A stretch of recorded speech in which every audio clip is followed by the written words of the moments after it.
जिक्र होता है अरविंद जी। राहुल लाल जी, आप कैसे देख रहे हैं प्रधानमंत्री के इस दौरे को, क्योंकि सबसे महत्वपूर्ण जो मुद्दा इस बार इस समिट में रहने वाला है वो रूस यूक्रेन युद्ध का होगा, और क्योंकि जेलेंस्की भी वहां पर पहुंच गए हैं, उन्होंने पहले भी भारत से अपील की थी। क्या रुख भारत की ओर से आप उम्मीद कर रहे हैं?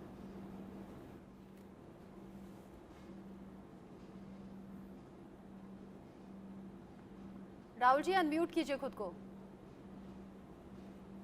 हाँ, मैं कह रहा हूँ कि जो रूस यूक्रेन का संकट है वो काफी लंबा चला है और उसका प्रभाव पूरे दुनिया की अर्थव्यवस्था पे पड़ा है। जब रूस यूक्रेन के संकट के बीच में ही जिस तरह से मध्य पूर्व में हम लोग देख रहे हैं गजा संकट की स्थिति, वो भी एक तरह से गहराते हुए चले जा रही है, और वहां पे तमाम जिस तरह से घटनाएं घट रही हैं, उस स्थिति में दुनिया में कैसे शांति स्थापित है और विशेषकर भारत की क्या भूमिका हो, इसके ऊपर सबों की नजर है और भारत इसमें एक विशिष्ट भूमिका निभाने में सक्षम है। हम लोग को ये नहीं भूलना चाहिए, आर्टिफिशियल इंटेलिजेंस के ऊपर चीन काफी ज्यादा जो है इस समय उसके ऊपर रिसर्च पे, अपने सैन्य हथियारों के आधुनिकीकरण इत्यादि पे वो दुनिया में सबसे ज्यादा ताकत लगा रहा है, और यह दुनिया के जो शक्ति संतुलन है उसको बिगाड़ने के लिए काफी पर्याप्त है। वैसे स्थिति में भारत भी आर्टिफिशियल इंटेलिजेंस में आगे बढ़ना चाहता है, और उसमें पश्चिमी शक्तियां चीन के प्रति संतुलन के लिए उसको किस हद तक मदद कर सकती हैं, और इसका हम लोग सकारात्मक शक्तियों में किस रूप में प्रयोग करेंगे, ये इस बार के G7 के महत्वपूर्ण एजेंडे का हिस्सा भी है। और इसमें जो अगर भारत को थोड़ी भी सफलता हासिल होती है, जो कि दुनिया के परिस्थितियों को देखते हुए काफी हद तक संभावित है, तो यह हम लोगों के लिए काफी आवश्यक होगा, शांतिपूर्ण कार्यों के लिए भी और युद्ध संबंधी स्थितियों के लिए भी, क्योंकि यह अब एक दुनिया का सबसे बड़ा महत्वपूर्ण क्षेत्र है आर्टिफिशियल इंटेलिजेंस। तो G7 के इन मामलों को लेके मैं लग रहा है कि भारत से दुनिया की अपेक्षा और दुनिया से भारत भी कई तरह की अपेक्षाएं कर रहा है। लेकिन एक चीज की, जिस तरह से इटली में वहां पे अलगाववादी तत्वों ने महात्मा गांधी की प्रतिमा को तोड़ा है,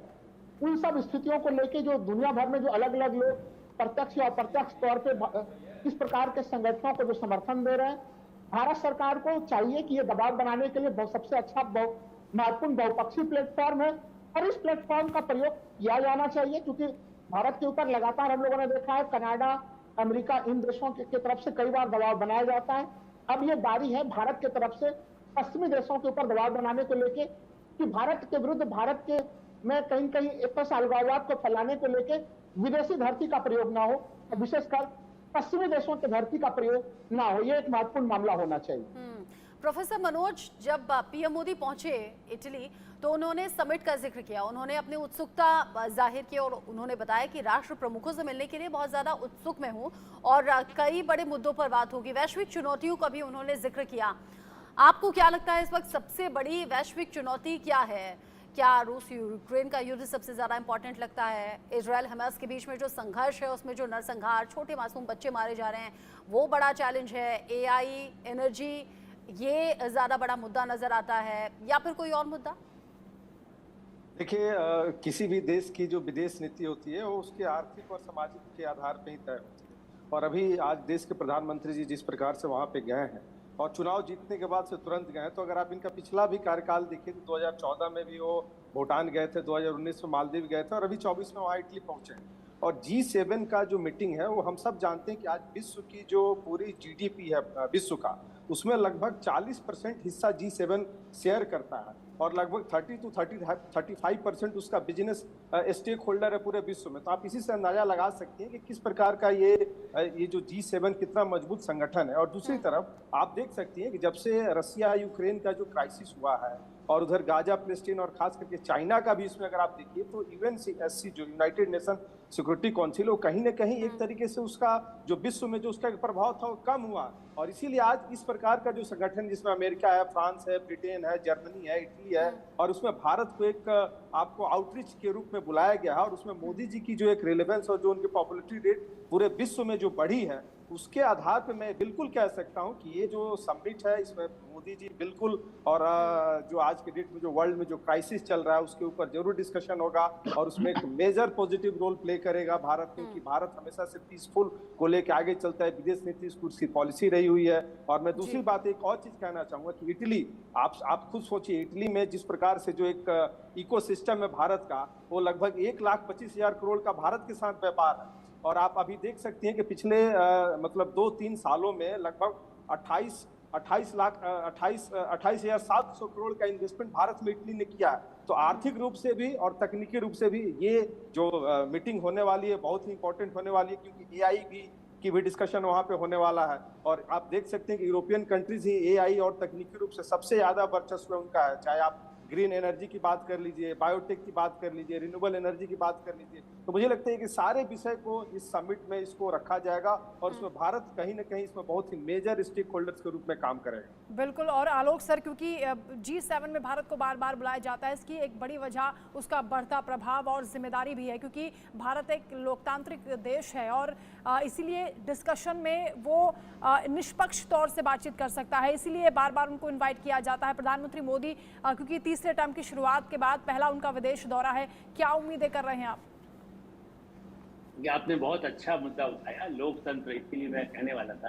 देखिए, मैंने आपको सब देशों के नाम बताए जहां स्थिरता हो गई है या चुनाव होना है।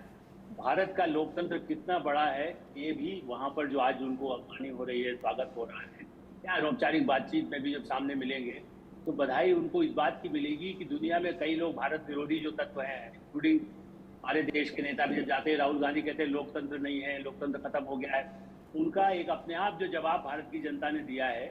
वो भी संदेश पहुंच रहा है 140 करोड़ जनता का कि भारत का लोकतंत्र गांव दूर दूर तक जीवित है। और भारत के प्रधानमंत्री, देखिए, उनकी पार्टी को 36% वोट मिला है और मेलोनी को इस समय जो उनका बहुमत है वो 21% वाला है वहां की। मैं पूरा वहां का ब्यौरा आपको बता रहा हूँ। इसलिए दूसरे देशों के मुकाबले में भारत का लोकतंत्र, भारत के हमारा जो सरकार है वो भी दूसरों से इस समय और अच्छी स्थिति में है। चाहे हम कहते गठबंधन तो जर्मनी में भी रहा है, आज भी है, कई और देशों में भी रहता है, उस पर हम नहीं जाते। लेकिन आपने लोकतंत्र कहा, इसके साथ जो आतंकवाद पे हम पर अभी कश्मीर में जो हो रहा है, अभी कश्मीर में फिर से हम लोग योग दिवस मनाने वाले हैं। ऐसी स्थिति में दुनिया के देशों में जब बात होगी आर्थिक प्राथमिकता, रूस और चीन, यदि कोई इसके बीच में भारत यदि ऐसी भूमिका निभाता है जिससे कि यूक्रेन संकट में हल करने में भी, या इस तरह के जो संकट इजराइल के साथ भी, जो इजराइल के साथ भारत के संबंध और रूस के साथ संबंध, इसका लाभ वो देश लेना चाहते हैं। हम चाहते हैं इन्वेस्टमेंट हो, सबका फायदा मिले, आर्थिक ये झगड़े खत्म हो, युद्ध शांति की बात, गांधी का संदेश पहुंचे। ये भारत का लोकतंत्र की आवाज यही है। उम्मीद कर सकते हैं कि ऐसे कुछ बेहतर नतीजे निकलकर सामने आए हैं, कुछ ऐसे इंडिकेशंस तो मिल रहे हैं, लेकिन दुनिया के लिहाज से कुछ बेहतर सुझाव भी सामने आ रहे हैं, कुछ बेहतर डिसीजन भी हुए, ऐसी उम्मीद आप और हम लगा सकते हैं। साथ ही साथ चीन पाकिस्तान की बड़ी निगाहें इस G7 समिट पर रहने वाली हैं। साथ ही साथ बड़ा इंतजार हमें उन फोटोग्राफ और वीडियोस का है जब पीएम मोदी और जॉर्जिया मेलोनी मिलेंगे, क्योंकि हम सब जानते हैं सोशल मीडिया पर वो तस्वीरें कितनी ज्यादा पसंद की गई थी। आप सभी रहिएगा हमारे साथ में। इटली में होने वाले G7 समिट पर तो हमारी निगाहें, लेकिन साथ ही साथ देश से एक और बड़ी खबर